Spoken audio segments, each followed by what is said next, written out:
Retour sur les derniers rebondissements après les accusations de racisme de Quotidien.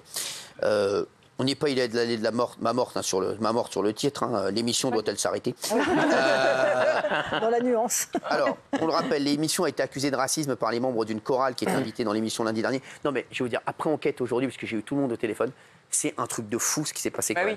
Non, franchement, je vous jure, vous vous rendez même pas compte de ce qui s'est passé. Moi, je n'y crois pas, Gilles, je te jure. C'est un truc de fou, c'est-à-dire que tu te demandes. Alors, il y a eu un coup de gueule ce matin, celui d'une chroniqueuse sur RMC qui s'appelle Joëlle Dago-Seri, qui estime, je cite, que c'est l'émission la plus blanche de la Terre. Et c'est vrai que je vous dis, ce qui se passe là-bas, il y a énormément de choses qui sortent là et on a toutes les infos.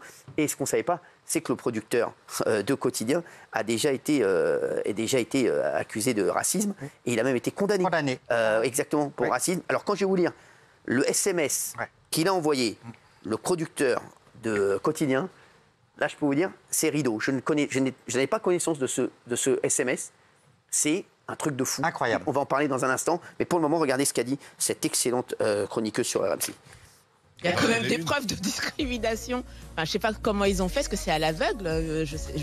Je comprends pas. Non, mais en même temps, Quotidien, enfin, pour regarder de temps en temps, et comme ils sont de gauche, d'après eux, c'est quand même l'émission la plus blanche de la Terre. Hein. Enfin, excuse-moi, mais la diversité chez Quotidien. Il y a zéro diversité chez Quotidien. Hein. Donc, et là, quand je regarde avec les images avec les choristes noirs, ça rentre pas du tout. Enfin, je reconnais pas Quotidien. Et à mon avis, c'est fait exprès. Derrière le fonds de commerce de boboïtudes bien pensants, en réalité, ils sont affreux.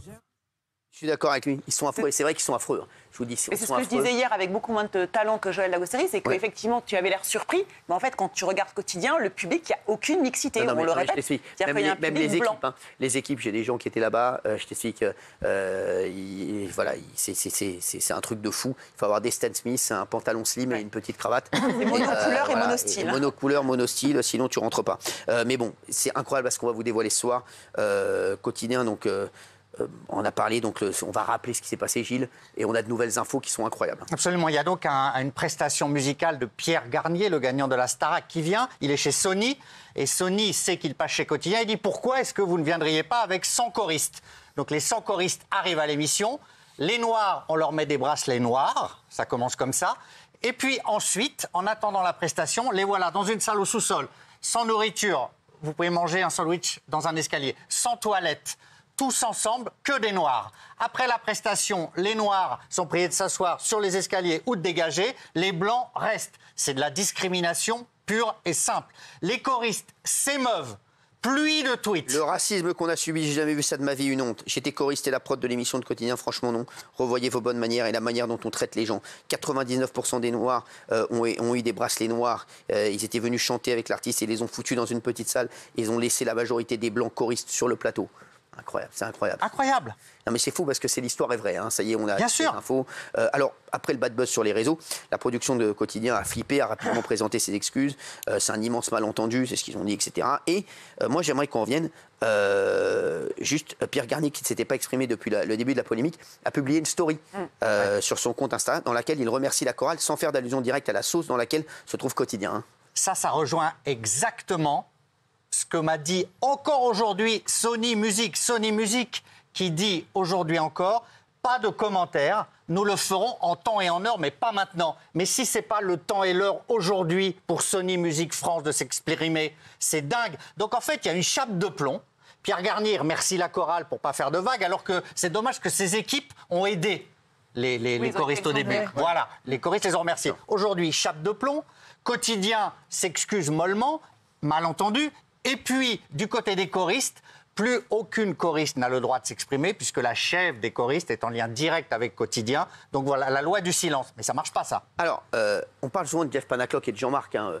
On dit que Jean-Marc, c'est la marionnette de Jeff Panaclock. Jeff Panaclock, en fait, c'est Laurent Bon. Hein. C'est le producteur donc, de Yann Barthès. Et c'est vrai qu'il est dans son oreille. Et c'est vrai que voilà, il lui raconte, en fait, sans Laurent Bon, Yann Barthès, il a du mal à dire bonjour, je voudrais un pain au chocolat. Donc même à la boulangerie, il est obligé de lui dire. Regardez donc d'abord le propos liminaire donc, de Jean-Marc et de comment il décrivait la ligne éditoriale de son émission à la commission Yann Barthès. Et quand je vais vous montrer le SMS qu'on a ressorti de Jeff Panaclock, donc Laurent Bon, vous allez voir, là, il y a quand même un problème. Regardez. Quotidien est le premier talk-show de France. Il réunit plus de 2 millions de téléspectateurs chaque soir. Et nous avons un des publics les plus jeunes de la télé. comparé à nos concurrents directs. La ligne éditoriale et les valeurs de l'émission sont dans la continuité de celle du Petit Journal, des valeurs d'humanisme, antiraciste, de liberté et d'égalité. Déjà, Quotidien n'est plus le premier talk de France. Malheureusement, déjà première erreur. Hein. Yann Barthès, malheureusement. J'espère qu'il aura quand même... voilà, ça lui permettra quand même de garder son petit mouton sur la peau. Mais non, c'est plus ça. Et donc déjà antiraciste. Et le producteur de l'émission, donc Jeff Panaclock, donc Laurent Bon, avait été encore plus loin en affirmant que Quotidien incarnait carrément l'antiracisme à la télévision. Quand je vais vous montrer son tweet et toutes les polémiques qui sortent actuellement, là, je peux vous dire que c'est inadmissible de dire ça dans la commission. Regardez. Je me permets de prendre la parole. Je pense que là, sur ces sujets-là, on a montré, on a prouvé qu'on est très sensible, on fait très attention à ça. Et en effet, les valeurs antiracistes, elles ne doivent pas être démontrées. Je pense qu'on les incarne à la télévision. Et il est incroyable, lui. Il dit ça quand tu as été condamné pour injure à caractère racial, parce qu'il a été condamné pour injure à caractère racial, Laurent Bon. Le mec tranquille, il va à la commission, il dit nous on est incroyable. Mais c'est incroyable. Donc je vous le dis, il a été condamné par le tribunal correctionnel de Montpellier pour injure à caractère racial. La justice l'a reconnu coupable d'avoir demandé à un de ses collègues de rédiger un faux SMS à caractère raciste afin d'être diffusé à l'antenne dont on ne peut pas plaire à tout le monde. Vous vous rendez compte ou pas? Il a fait diffuser un faux SMS et quand je vais vous lire le SMS, un mec pas raciste ne peut pas écrire ça. C'est lui qui a rédigé le SMS. Il a été condamné pour ça. Le producteur actuel de Quotidien, Laurent Bon raciste, on va l'appeler maintenant, le contenu du SMS. Donc il a fait croire que c'était un téléspectateur qui écrivait ça. Oui. Écoutez, c'est incroyable. Hein. Dieudo, ça te fait rire si on faisait des sketchs sur les odeurs des blacks? T'es tellement bête que ça me choque même plus. Et il a fait exprès de faire des fautes d'orthographe, d'écrire en SMS. Non mais est-ce que vous vous rendez compte de ce SMS pour lequel il a été condamné? Il a été condamné par le tribunal correctionnel de Montpellier. C'est extrêmement grave. C'est un truc de fou, ça. Absolument. Alors ça, ils n'en parlent jamais, ça forcément. Mais bon, là, aujourd'hui, forcément, ça ressort. Quelques années plus tard, Yann Barthès, il faisait une quenelle. Eh oui, Yann Barthès, regardez. Salut nazi à l'envers, la quenelle. Voilà, donc ça, c'était en 2013 aussi. D'ailleurs, c'était quelques années plus tard. L'histoire du SMS, c'est incroyable. C'est incroyable. Parce que c'est diffusé effectivement à l'antenne. Et ensuite, Dieudonné attaque. Il est retoqué une première fois. Et puis, il va attaquer une deuxième fois en citation directe à Montpellier. Et là, on s'aperçoit effectivement qu'à la demande de Laurent Bon, donc c'est un assistant de production qui a rédigé ce SMS. Et ils ont fait comme si c'était un vrai SMS. C'est très grave. Donc, mais c'est très grave. Et normalement, un mec comme ça, il ne doit plus être autorisé à travailler. C'est extrêmement grave. Tout le monde est condamné. Donc, et les politiques continuent à y aller. Bravo à eux, les politiques. Les artistes qui signent les pétitions. Bien sûr, exactement. Non, mais tu te rends compte, exactement. Ils vont tous, là, on les coche. Mais vous savez quoi, tous ceux qui vont y aller maintenant, je vais leur envoyer le SMS, tu vas voir quand ils seront chez eux. Tu vas voir, et on ne va plus les inviter ici ni ailleurs, d'ailleurs. Et le patron de l'Arcom, bonjour la déontologie, de faire des faux et des fake news comme ça. Vous vous rendez compte ou pas? Et il y va après là-bas. Non, parce que vous avez vu le SMS qu'il a écrit. Non, mais c'est très grave, ce SMS. Très grave. Il faut vraiment être raciste pour écrire ça, excusez-moi. Ah oui. Quadruple condamnation à l'assistant de production qui a rédigé le SMS. Laurent Bon, Marc-Olivier Fogiel aussi une amende. Et puis l'ancien PDG de France Télévisions, Marc Tessier, amende également. Tout le monde condamné parce que le tribunal a reconnu que Dieudonné était dans son bon droit en attaquant. Voilà. C'est effectivement très très grave. Il y a eu plein de choses. Une autre polémique en 2020. Quotidien accusé de dénoncer des catholiques à la police. Est-ce que vous avez vu ça? Une journaliste de Quotidien qui est maintenant sur BFM TV a été accusée de délation alors qu'elle faisait un reportage sur des catholiques. Elle a été allée voir des policiers pour leur dire regardez, ils sont en train de prier dans la rue. Non, mais je vous dis, c'est un truc de fou.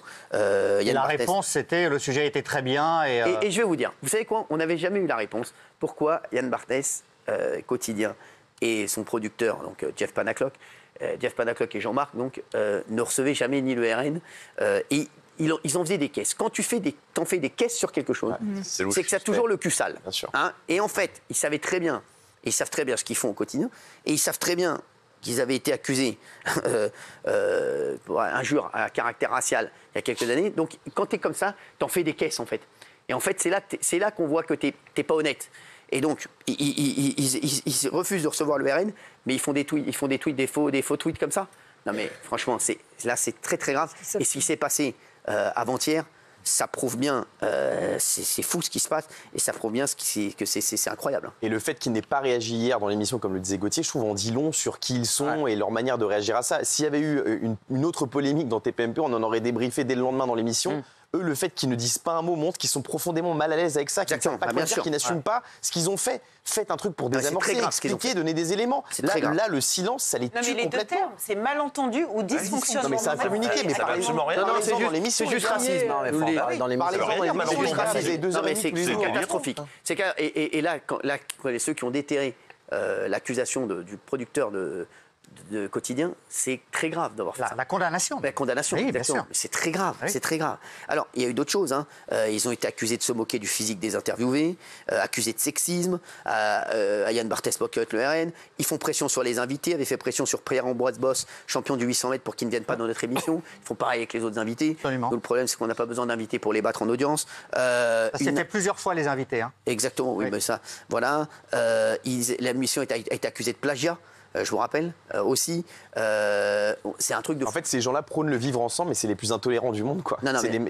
Au-delà de ça, avant, ils pouvaient le cacher. Maintenant, il y a plein de trucs qui sortent et les gens commencent à voir leur vrai visage. Et c'est vrai que là, Laurent Bon, qui est le producteur de l'émission, c'est lui la ligne éditoriale de l'émission, quand tu as été accusé pour des messages à caractère... raciste, écoute-moi bien, c'est rideau pour moi, surtout après ce que tu viens de faire il y a 2 jours, avec cette histoire extrêmement grave des bracelets et des gens parqués dans une pièce, c'est incroyable, et qu'on a voulu cacher à l'antenne. Ils ont voulu les cacher à l'antenne. Vous imaginez des dizaines de noirs mais ça paraît tellement parqués dans un sous-sol, sans fenêtre, sans toilette, avec un bracelet noir, parce qu'ils sont noirs. Mais c'est d'une violence inouïe. C'est d'une violence inouïe. Tous les choristes avaient le bracelet non, ceux qui étaient noirs. Non, ceux qui étaient noirs, mais le bracelet noir. Non, mais c'est tellement énormissime qu'en fait, on a l'impression que c'est... Mais c'est ça. Et pourtant, c'est vrai. Et j'ai toujours pas vu de politique réagir là-dessus. Non. Toujours pas. Très peu. Très peu. Très peu de réactions. Très peu de réactions. Parce que c'est pas ce qu'ils ont. Et même médiatique.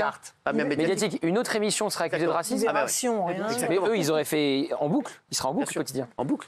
Non mais ça, personne ne réagit, même médiatiquement. J'ai pas vu beaucoup. Surtout pour être allé à des dizaines d'événements, des bracelets, j'en ai eu partout. Des bracelets noirs, j'en ai jamais eu. Donc il faut les chercher en fait. Les bracelets noirs. T'as toujours des bracelets rouges, jaunes, fluo, trucs comme ça. Mais noirs, j'en ai jamais vu. Numérotés. Ils ont cherché. Numérotés. C'est fou. Avec des gens. Et au-delà de leur traitement en coulisses, pourquoi est-ce qu'ils ont voulu ne pas mettre toutes ces personnes noires qui étaient dans le public? Pourquoi ils n'ont pas voulu les laisser dans le public? Après tout, ça avait du sens. Parce qu'ils expliquaient qu'il n'y avait pas de place et qu'ils faisaient venir du public. Ils ont des personnes noires. Il y avait des problèmes. Mais la vérité, on la connaît. On va pas. La vérité, on la connaît. Mais moi, j'ai entendu plein de fois des producteurs disent mais pas trop de noirs à l'antenne, des gens dans le public, fais attention, mais pas trop de noirs, etc. C'est scandaleux qu'ils fassent ça. Ils devraient se justifier sur pourquoi ces choristes ne sont pas restés dans le public pendant l'émission. Il n'a pas à se justifier, vous savez quoi, c'est rideau. Tu sais, quand t'es pris la main dans le pot de confiture, ça, le truc, tu te tais et tu fais le dos rond et ils attendent tranquillement la fin de la saison. Et puis cet été, ils nous feront des tweets pour dire qu'ils ne sont pas racistes. Voilà, mais et TF1 dit rien, il n'y a rien de. Non, mais TF1, ils se chient dessus. Ils ont positives. Vous savez, ils sont dans des ondes positives. Une communication de crise. Non, mais là, la crise, je pense qu'elle va arriver. Je veux dire, la crise va arriver parce que je pense que les téléspectateurs savent à qui ils parlent. Je veux dire, et savent à qui ils ont affaire. Et c'est inadmissible, même pour moi, ne pas recevoir, faire ce qu'ils ont fait et la discrimination qu'il faut au niveau des invités, pour moi, cette saison, déjà, c'était inadmissible. Non, mais la réaction, surtout, moi, je trouve que la réaction, elle est incroyable. Les 2 mots qui sont employés, comme disait Géraldine, c'est un truc de fou. Et surtout, comment se dire, OK, ils sont quand même voilà, un des talks aussi les plus regardés. Comment se dire, mais ça va passer à la trappe, en fait. Genre, on va passer à travers les mailles du filet. Il y avait une centaine de choristes. On va se retrouver dans un instant, les chéris. On va se